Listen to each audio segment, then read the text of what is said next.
નમસ્કાર, નવનિર્માણ ન્યૂઝમાં આપણું સ્વાગત છે. નવનિર્માણ ન્યૂઝ એટલે આજની પેઢીનો અવાજ. આજે 23 માર્ચ શહીદ દિવસે ભારતની આઝાદીના જંગના મુખ્ય ક્રાંતિકારીઓના જીવન અને બલિદાન પર આધારિત આજનો વિશેષ અહેવાલમાં આઝાદીના યજ્ઞકુંડમાં આહુતિ આપનાર અમર ક્રાંતિકારીઓની વાત કરવી છે. તો મંગલ પાંડે ક્રાંતિનું પ્રથમ કિરણ 1857માં શરૂ કર્યું હતું. ઉત્તર પ્રદેશના બલિયા જિલ્લાના વતની હતા. બલિદાનની ગાથા 29 માર્ચ 1857ના રોજ બેરકપુર છાવણીમાં તેમને ગાય અને ડુક્કરની ચરબીવાળા કારતૂસનો ઉપયોગ કરવાનો ઇનકાર કર્યો અને અંગ્રેજ અધિકારી યુશન પર ગોળીબાર કર્યો. 8 એપ્રિલ 1857ના રોજ તેમને ફાંસી અપાઈ. તેઓ ભારતના સ્વતંત્ર સંગ્રામના પ્રથમ શહીદ બન્યા અને સમગ્ર દેશમાં અંગ્રેજ વિરુદ્ધ વિદ્રોહ ફાટી નીકળ્યો. રાણી લક્ષ્મીબાઈ 18 જૂન 1858 ગ્વાલિયરના કિલ્લા પાસે અંગ્રેજો સામે લડતા રણ મેદાનમાં વીરગતિ પ્રાપ્ત થયા. તાત્યા ટોપે 18 એપ્રિલ 1859 ગોરીલા યુદ્ધ પદ્ધતિથી અંગ્રેજોને હંફાવ્યા બાદ તેમને પકડીને ફાંસી આપવામાં આવી. શહીદ ભગતસિંહ વિચારોની ક્રાંતિકારી પ્રવૃત્તિમાં લાલા લજપતરાય પર થયેલા લાઠીચાર્જનો બદલો લેવા જેપી સાન્ડર્સની હત્યા કરી. એસેમ્બલી બોમ્બ કાંડ 8 એપ્રિલ 1929ના રોજ દિલ્હીની સેન્ટ્રલ એસેમ્બલીમાં બોમ્બ ફેંકીને ધરપકડ વહોરી.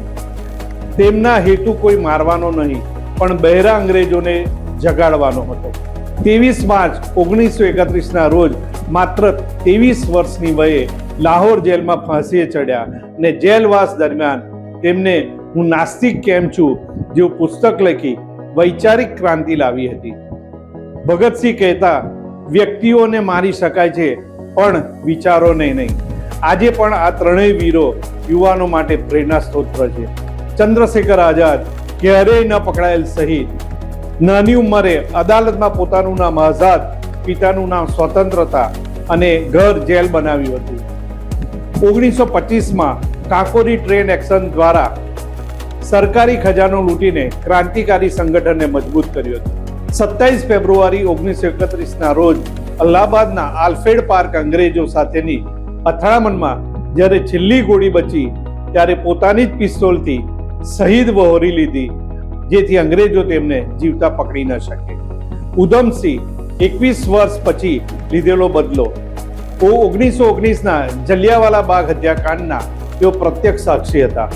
તેમને તે સમયે જ બદલો લેવાની પ્રતિજ્ઞા લીધી હતી અને તેઓ નામ બદલીને લંડન પહોંચ્યા અને 13 માર્ચ 1940ના રોજ કેક્સ્ટન હોલમાં જલિયાવાલા બાગના જવાબદાર માઇકલ ઓડવાયરને ગોળી મારી હત્યા કરી. 31 જુલાઈ 1940ના રોજ લંડનમાં જ તેમને ફાંસી આપવામાં આવી.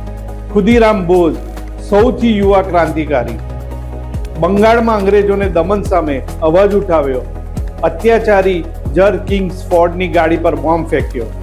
11 ઓગસ્ટ 1908ના રોજ માત્ર 18 વર્ષની ઉંમરે હાથમાં ગીતા લઈ હસતા મુખે ફાંસી સ્વીકારી. તેઓ બંગાળના ઘરે ઘરે લોકપ્રિય બન્યા હતા. નેતાજી સુભાષચંદ્ર બોઝ આઝાદ હિંદ ફૌજ કોંગ્રેસના પ્રમુખ પદેથી રાજીનામું આપી ફોરવર્ડ બ્લોકની સ્થાપના કરી અને બીજા વિશ્વયુદ્ધ દરમિયાન ભારતની બહાર જઈને આઝાદ હિંદ ફૌજનું ગઠન કર્યું. એમને સૂત્ર આપ્યું, તુમ મુझे ખૂન દો મેં તુમ્हें આઝાદી દૂંગા. તેમની ફૌજે મ્યાનમાર સુધીનો વિસ્તાર કબજે કર્યો હતો, જેનાથી બ્રિટિશ સૈન્યમાં ફફડાટ ફેલાયો હતો.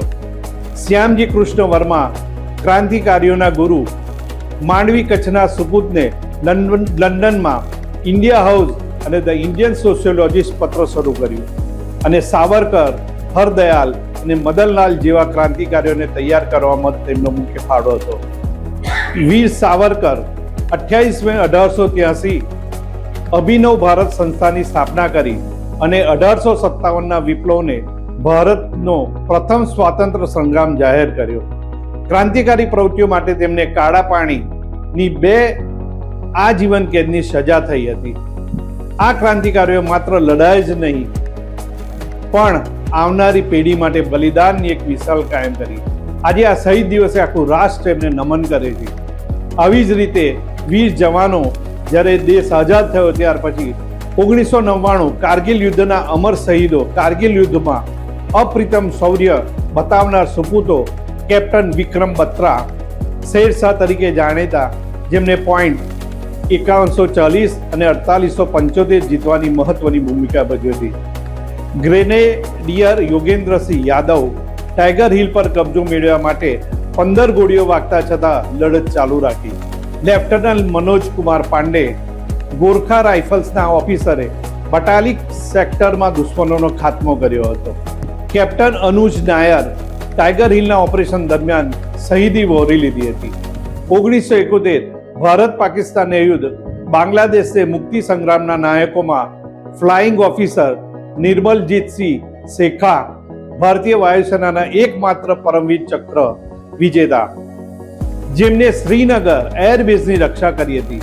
મેજર હોશિયારસિંહ બાસંતર નદીના યુદ્ધમાં અદ્ભુત નેતૃત્વ અને બહાદુરી બતાવી હતી. સેકન્ડ લેફ્ટનન્ટ અરુણ ખેતરપાલ માત્ર 21 વર્ષની ઉંમરે ટેન્ક યુદ્ધમાં પાકિસ્તાનના અનેક ટેન્કોનો નાશ કરી શહીદ પામ્યા હતા. 1965 ભારત પાકિસ્તાન યુદ્ધ કંપની ક્વાર્ટર માસ્ટર હવાલદાર અબ્દુલ હમીદ, જેમને પોતાની ગન માઉન્ટેડ જીપથી પાકિસ્તાની અજય ગણાતી પેટર્ન ટેન્કનો ધ્વસ્ત કરી દીધી હતી.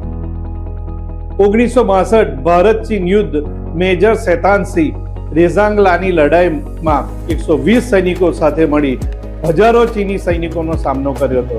સુબેદાર જોગેન્દ્રસિંહ પરમવીર ચક્ર બુમલા પાસ પર અત્યંત પ્રતિકૂળ પરિસ્થિતિમાં ચીની સેના સામે લડ્યા હતા. આ યાદીમાં માત્ર થોડા જ નામ, પરંતુ હજારો વીર જવાનોએ દેશ માટે બલિદાન આપ્યું છે.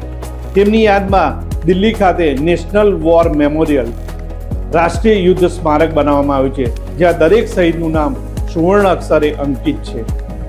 આજે આ સ્વાતંત્ર્ય સેનાની જે શહીદ થયા છે અને વીર જવાનો જે શહીદ થયા છે અને અત્યારે પણ જે બોર્ડરની આપણા માટે સુરક્ષા કરે છે, એ સુરક્ષાના આધારે આજે આપણે ભારત દેશના દરેક બોર્ડર પર જવાનો છે, એનાથી આપણે શાંતિથી અમન ચેનથી આપણે ભારત વર્ષમાં રહીએ છીએ.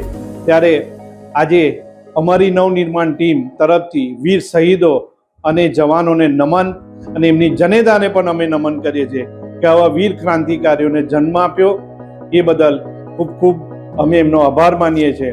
અને ભારત માતાની જય, વંદે માતરમ. વધુ આવતા અંકે અત્યારે બસ આટલું જ. રજા આપશો. નમસ્કાર.